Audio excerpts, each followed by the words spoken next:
Hey y'all, Jill here. Welcome back to Whispering Willow Farm.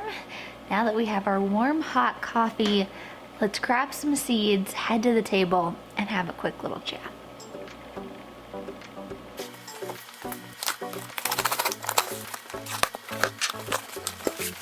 So I have had this Johnny's box sitting in my hallway. I'm ashamed to say for how long, but Nathan likes to make fun of me and say that I have offices in every room of the house, and he's not wrong.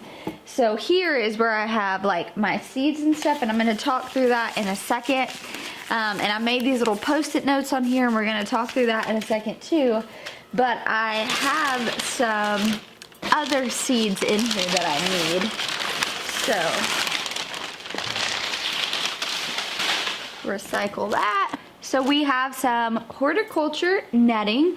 We have a lot of this. You can actually save it. So we'll take it down at the end of the season. We wrap it up. We put it in a black plastic tote and we store it. But I just didn't have enough for as many flowers as we're growing. So got some more of that. I got some flower wraps for our flower subscription. So we launched our spring subscription, which we already have tulips popping up. So if you are local to Central Arkansas, we're gonna have on-farm pickup, third-party pickup, and then delivery to Conway, Arkansas. So if you missed that announcement, I'll put a link down below, but we're excited. We're also, we think, gonna have like a tulip day where you can come and harvest your own tulips, but we needed some sleeves for that. So we got some market sleeves. And then I didn't actually need a lot of seed because I had already done a seed order, but I did get a few seeds, and we're gonna talk through that and see which ones I need to put with what. So it is a Friday, which means it is seed starting day here for us at Whispering Willow. So we have set up our seed sorting days on a Friday because we know Fridays are typically lighter days for us. We have a lot going on. We're typically outside trying to wrap things up before the week, so it just makes sense. But granted, aside from Fridays just being the easiest day for us, there's no real science as to why we start on a Friday. It just works for us. And so when I go through and I start planning out, right? I'm building my crop plan. I'm figuring out what we're growing, our successions, things like that. It's a big day. I spend a lot of time working on my crop plans, making sure that I've bought every variety that I want to grow, making sure I have enough seeds at the beginning of the seasons, because sometimes with the hybrids that I grow in my greenhouse, they're back ordered and out of stock quite frequently. And I know a lot of heirloom growers as well. Some of those specialty, those really, really rare and unique heirloom seeds can be out of stock. So it is really important to make sure you have your crop plan nailed down and you get a head start on buying all your seeds. So I've bought all my seeds. Thankfully, the ones I was a little behind on, there were a few out of stock that I had to pivot and find a different variety, but I was still able to get quite a few of those. But what I'll do is I'll build out my crop plan in my Seed Time app, and then I will group them together and I put the date on them. And for this one, I had ordered the seeds, but they hadn't come in yet. So it said February 10th. This is probably primarily flowers. We'll go through it in a second. But then it says add yarrow and kohlrabi seed. So, and I just rubber band it together, and this is so easy. So every single week I can go and I can say, okay, what is today? Today is February 10th. I'm gonna pull these, we're gonna start these seeds. And I will also usually either jot down on the seed packet, or I will have my crop plan pulled up to where I can see how many of these seeds I need to know. That's also a big thing. One, when are you starting these seeds? How do you know when to calculate when to start these seeds? And how do you know how much of each thing to grow? I have the privilege of meeting so many people, talking to so many people, specifically aspiring gardeners. And one of the biggest barriers to entry, I feel like, is seed starting. And I think it's because there's so many different factors that for people to think they have what it takes to start seeds. In their minds, they feel like they have to be an expert or they have to have done it for X amount of time. Have you guys noticed that? That's just kind of what I felt, right? Like when I ask people, you know, oh, well, do you start your seeds or you buy it? There's this immediate like tense up, right? They're frightened. And so today I want to talk about why start seeds and how to simplify this, right? I believe everyone should start seeds. I do believe it is sustainable. I believe it's going to be cheaper. I believe it gives you varieties and opportunities to grow things that otherwise you would not have access to. And you're also learning a new skill, which I know is so valuable. But I just want to chat with you this morning real quick about how I started seeds and how I have streamlined this for myself and how I know you guys can do the same. And then we're going to chat through some fundamentals of why I think you should be starting seeds today if you never have before. So I hope you guys have your coffee, your tea, your matcha, whatever it is that floats your boat. We're going to just sit down and chat this morning. So when I first started seeds, many moons ago, I had no idea what I was doing. I was starting in egg cartons, solo cups, whatever recycled container I could have. I was seeding a ton, way too deep, so they'd spend all their energy trying to get to the soil surface just to die. I had super leggy plants because I didn't understand the importance of adequate light, right? It was a hot mess, but I look back now and I'm very thankful that I did that because I was unafraid to try. I knew it wasn't right. I knew I didn't have all the right techniques and supplies and equipment, but I still was not fearful of messing up and failing. And so I want that to kind of be at the forefront. If you're watching this video because you're wondering, why should I start seeds? I'm going to tell you all of those things, but there's going to be a whole list of reasons as to why you think you can't start seeds, and I just want to go ahead and debunk this right now. If you are afraid of failure, it's going to happen. I've been doing this for a decade and it still happens. I still kill crops. I still don't sometimes provide, you know, adequate light, or I overseed, and that's okay. Don't let that define you. Let that be a lesson and an opportunity to grow and not make that same mistake. So first of all, if you're in this place, you're like, man, I've tried this and it didn't work out. Well, I tried it too, and it didn't work out the first time or maybe even the second time, but eventually I got pretty good at it. And now we grow food year-round on our farms, and I'm hoping that you can do the same thing. And it doesn't even have to be food. Grow flowers. That is a huge part of our business in 2024. There's so much value and joy that comes in that as well. So fill in the blank. It can be herbs, it can be food, it can be flowers, it can be perennials. Whatever you want to establish, whatever you want to do it. But now let's chat back to when I first got started. I did not succession plant for many years, did not understand it. I was just growing during the summertime, right? We never grew food in the winter. And then eventually I realized I was saving all of this money in this, you know, summertime, but then we were spending all of this money in the fall and winter. And I know some areas have winter's farmers markets, and that's great, or they have CSAs, but we're very rural here in Arkansas.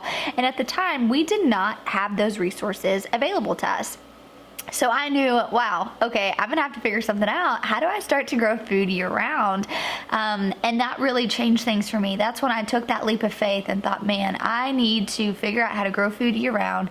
I need to have the equipment set up. I need to figure out this thing called succession planting, which seemed so daunting. Maybe you're in the same boat. You're like, succession planting, what is that? So fast forward several years and I've really got the hang of seed starting, okay? We are starting all of our seeds that we're growing in our gardens. Our gardens are lush, they're beautiful. I'm even growing during the winter. Again, this was before we primarily grew in high tunnels. Just to tell you guys, it is doable. We implemented row covers, so just because you don't have a high tunnel does not mean you cannot grow outdoors in the dead of winter. Trust me, you can. But then eventually I put together this system, and this system that I would say is still a really, really good system. And in fact, if you're looking for a great seed starting system, check it out right here. And this was a system where my husband and I, we would have big dry erase boards, we would have all of our seed packets, markers, rubber bands, post-it notes, dry erase boards, tables, like it was a whole day ordeal. And we would plan out our crop plan. Now, the reason that a crop plan is so important is because if you want to be efficient on your farm, you have to have a plan. Whether you have one raised bed garden in your backyard or you have a whole acre worth of, growing space that you are going to be filling up, you cannot go in blind. If you do not have a plan, you're going to lack yield, and it's just not going to be as efficient. So I really, really recommend for people understand their space, figure out how much food or flowers they can grow within that space, and set it up on successions to where they're continuously having food or flowers or whatever it is that you are growing. And so I knew at this point the value of that, but it still took all day. We would color coordinate things. All of our vegetables would be in blue marker. All of our flowers would be in purple. Things we were starting to sell would be in blue. And we would go to the back of the seed packet, right? And we would figure out, it says sow these 5 to 6 weeks before the last frost. We'd have our calendar. We would mark when our estimated last frost is. If you don't know, a quick Google search will help you. And we'd have to count backwards. And that is how we would figure out when we wanted to do this. As you guys can imagine, I'm just talking through this and I know, well, this is why people are intimidated to start seeds, because it's a lot of steps. You're trying to figure out, well, when is my estimated last frost? How many days backwards do I have to do? Well, each of these things need to be started on a different day. Do they, are they best direct seeded or transplanted? And when do I actually start that next succession? And there's a lot of things that can overwhelm the beginner. There's a lot of things that can overwhelm even the experienced grower. Although I didn't get overwhelmed by that process at this point in my growing career, it still was an all-day ordeal. It was still one of those where at the end of the day, my head hurt and I thought, my gosh, there has got to be a better way to go about this. And turns out there actually is. So it was a couple years ago, I heard about this crop planning app from a friend called Seed Time. If you guys have been hanging around with Spring Willow for any point of time, I have been a huge proponent for this for a couple years now, and it's so cool too because as I've been using this for a few years, I've seen how it has evolved. I've seen how streamlined it's become. I've seen how it's helped me and my farm.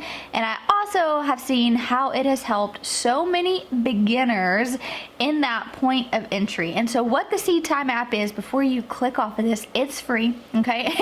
It's a free app that you can use. There are paid for versions to get bells and whistles, but for a very long time, I used the free version. And instead of going in and doing all of this guesswork, you can create your crop calendars. And I have multiple crop calendars, okay? I have this for my high tunnels, my raised bed garden, my cottage garden, my backyard garden. So I have our entire farm broken up into different crop calendars and zones. We like to zone our farm so that we can figure out our chores based off of those zones. Is this a daily chore? Is this a weekly chore, a monthly chore, a quarterly chore, something like that? So again, efficiency is really important to us. And so I could go in and I could type in Cosmos and the variety, and it would populate up based off of the information I put in. So I put in my zip code, it auto-populated my growing zone, and it tells me now when I need to start this. Not only does it tell me when I need to start it, it tells me when I need to start prepping my bed, when I need to transplant it, when I need to cultivate it, when I need to harvest it, and then you can also add a succession, and it will automatically put this on your crop calendar. Best things yet, then you can go in and you can create a task list, and then it tells you every single week what you need to be doing, whether that is prepping your bed, starting your seeds, harvesting and getting ready to plant another, or whatever it is. And so although I do believe my system with my dry erase boards and my table worked well, when I started using Seed Time, it cut my time more than in half. Something that used to take us all day takes me about an hour to do all of our gardens. And then they just came out with another really cool feature where it is the layout feature, where you can go in and actually build out your spaces. You can input the size, right? The size of your beds. You can drag and drop your crops from your crop plan into those beds, and it will tell you the spacing for these. It'll tell you how many you can fit in there. So for those of you who that point of entry is intimidating, right? And you're like, this is too overwhelming, this is your solution. And so I have spent the last 2 years telling everyone I know, you need to get seed time and just play around with it, especially if you want to start from seed, especially if you want to succession sow. And so that is primarily how I best utilize seed time, is figuring out my successions and then having it all there. I can look at the task list every week. I know what I need to start when. It makes bundling all this stuff up super simple. That way I can just grab a pack of seeds and get to town. And so because so many people still have questions, and because I didn't create seed time, there's a lot of questions I can't answer. And so I've done this a couple times and it has been so fruitful, but I am hosting a free webinar with Paul and Edwin Dysinger, who are the owners and founders of Seed Time, and they are going to walk you guys through how to use it, answer those questions. And this was so valuable to my audience. When we did this before, it helped so many people. It helped me understand the app better. I don't use the layout side of Seed Time, and the last webinar we did, it hadn't even been like rolled out yet. And so there are still going to be so many things I'm going to learn from this. This Sunday, which is February 11th at 7 p.m. Central Standard Time, you can click the link in the description and sign up and come join us. Even if you know you're not going to be available, go ahead and sign up, because it will automatically send you the replay, which will be super, super helpful. But I love doing these, especially when it's something that I know is so helpful. I just feel like I don't explain it the best way possible. So if you have an hour, come hang out with us. I'm going to be sharing my crop plan, what it looks like, how it has helped us here on the farm. And I just know so many of you guys have so many questions when it comes to seed starting, succession sowing, and I have no doubt that this is going to eliminate that overwhelm and going to be so, so helpful for you guys. So now that I've got that out of the way, I've got that on your radar, go ahead and pause this video, click the link in the description, sign up, hop back on, and we're going to talk about why I think seed starting is for everyone and why I believe it is so important. All right, so let's chat through 3 simple reasons as to why you should start from seed. First of all, let me just run through this. We've got Bravo, which is a daikon radish. We have a hybrid paste plum and Roma tomato called Grandiero. This is a fun like school box. It's called, I want to say, like the school box trio. We have got Coralina, which is a hybrid tomato. We have a fairy tale eggplant, which is this mini little eggplant that'll be great, cooked whole over open fire. We've got a golden sweet grape tomato, which happens to be my favorite on a spinach avocado salad. We've got the Sakura. This is a hybrid greenhouse cherry tomato, the best producer of all time. We have the Napoli carrot, which is a great uniform carrot. We've got some hybrid. We have some heirloom tomatoes, some Rebelski. We've got the Katrina cucumber, which you guys, check this out. These Katrina cucumbers are like no other cucumber I have ever seen or grown legit in my entire life. So what's the cool thing about some of these different varieties? I told you, you're not seeing these varieties in a grocery store. You're not seeing these even in a Whole Foods, right? Or some sort of specialty, Whole Foods market style grocery store. Because that is one of the massive benefits to growing from seed. Now, I am primarily growing hybrids. We do grow heirlooms on our farm, but that is not the bulk of what we grow. So let's say primarily you are growing heirlooms and you love how unique they are. You love how eclectic and funky and the pops of colors and the different tastes and flavors, which is primarily why people are growing heirlooms, right? They tell a story. You can save the seeds. They're so cool. I've had my own eras, trust me, where I only had heirloom gardens, but now we are more production driven. So I'm thinking more about, okay, what's actually going to produce me the most amount of yield in the smallest amount of space, which is why we transitioned. But still, aside from maybe a Cherokee Purple or something along those lines, you're not seeing all of these eclectic rare heirlooms in a grocery store, which is one of the first reasons why I recommend starting from seed. You have access to varieties that you would otherwise never have the luxury of being able to taste and experience the flavor and the richness, and to be able to sit around your kitchen table and tell the story of how this had been passed down. And even with these heirlooms, I am able to put up so much food for my family, and it's because I'm buying these varieties, these F1 hybrid varieties, that I would otherwise not have access to. So it gives me a leg up, if you will. It allows me to grow more food in less amount of space. It allows me to grow year round and find those varieties that thrive within the appropriate seasons. If you want to, one, grow a lot of food, or two, maybe you want to experiment in the kitchen and just explore the different flavors and varieties of heirlooms, that should be one of the #1 reasons why you should choose to grow from seed, because you are going to have a vast variety of things that otherwise you would never have access to. And then #2, it is vastly cheaper to start from seed than to buy transplants. Specifically, if we're talking about organic transplants, hybrids, even heirlooms can get pretty pricey. And one, that's if you have access to them. Again, I am in rural Arkansas. We're zone 7B. The only nursery that we had that sold starts has just recently shut down this year, unfortunately. So where you can go and buy transplants is from a Lowe's or a Home Depot. Nothing super exciting about that, right?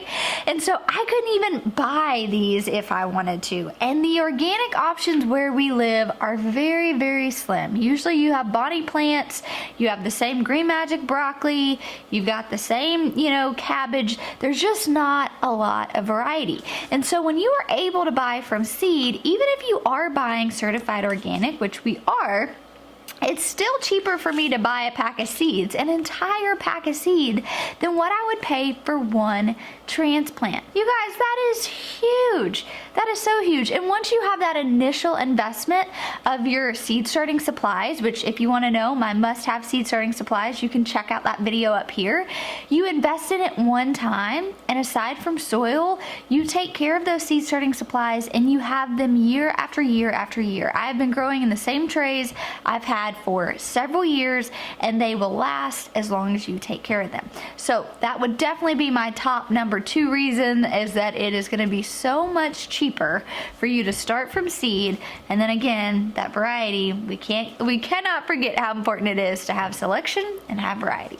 And the third reason why I believe you should start from seed, and let me just say, there are so many reasons. I'm trying to not make you guys watch a 40-minute video here, but come hang out with me with some tea in the afternoon and we could chat all day long about why I think you should be starting from seed. But just to condense it down, the third one I'm going to talk about is that it gives you the ability to grow food year round. Now, we are living in an era where I feel like people are way more mindful of being sustainable. People are way more mindful of the lack of food in the grocery stores. They are wanting to be aware of where their food comes from. They want to take action and be a part of where their food comes from, which, hats off to you guys. I think that is great. But like I mentioned, part of my story earlier is I was growing all this food in the summertime to realize that I was having to buy all of it in the wintertime. And that was really discouraging because, sometimes we wouldn't have access to organic food, or there were seasons in our life where we couldn't afford that. And so the only way I could feed my family organically was if I grew it myself. So when you start from seed, you can find those varieties that are going to thrive within those appropriate growing seasons for your areas, and you can get on seed time and you can have your crop plan mapped out. We have it to where we grow food year round, and we have a gap in February. So we have a 2-week gap where nothing is growing, where we can test our soil, we can amend our beds, and we can get ready to plant again in March. Other than that, minus that, you know, small 2-3 week period, we are growing food year round. That means we are rarely buying food from a grocery store. Now, there are still some things we choose not to grow because of the pest, and we will source out from other farmers. We rarely eat corn, but if we do, we're buying that from a farmer. We're not growing that. So of course, there are some things that we choose just not to eat, or we eat very little of, and we prioritize the things that we eat a lot of. We also learn to eat within the seasons. I'm only eating brassicas during the winter time. I'm only eating tomatoes during the summertime, or cucumbers. And when you can learn to seasonally eat, you can really start to appreciate it when it is in season, instead of going to a grocery store and being able to grab a cucumber or a tomato in wintertime. It's just not the same. It lacks the flavor. You know it's been imported. There might be a few barriers there that you aren't in alignment with, and that's how it is for me and my family. So one, we had to really learn how to eat within the seasons and grow within the seasons. But if you choose to say yes to starting from seed, you allow yourself to do that, even if it's just greens. If you just grow greens and spinach year round, that is huge. That is something. It doesn't mean you have to supplement all of your family's produce needs during the winter time or year round, but even if you can just do a little really does help and goes a long way. So if you're wondering why I think you should be starting from seed this year, one, you have access to varieties that otherwise you wouldn't. Two, it's going to be way cheaper on you in the long run.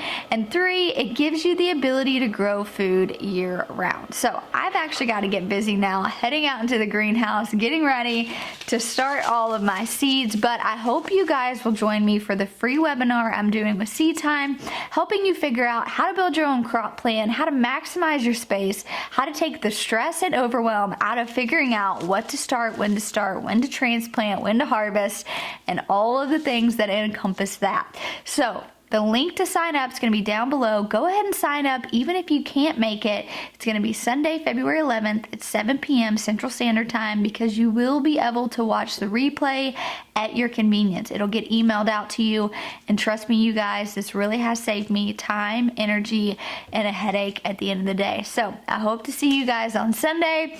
Bring your coffee, and let's chat about making our farms more efficient this year. I'll talk to you soon.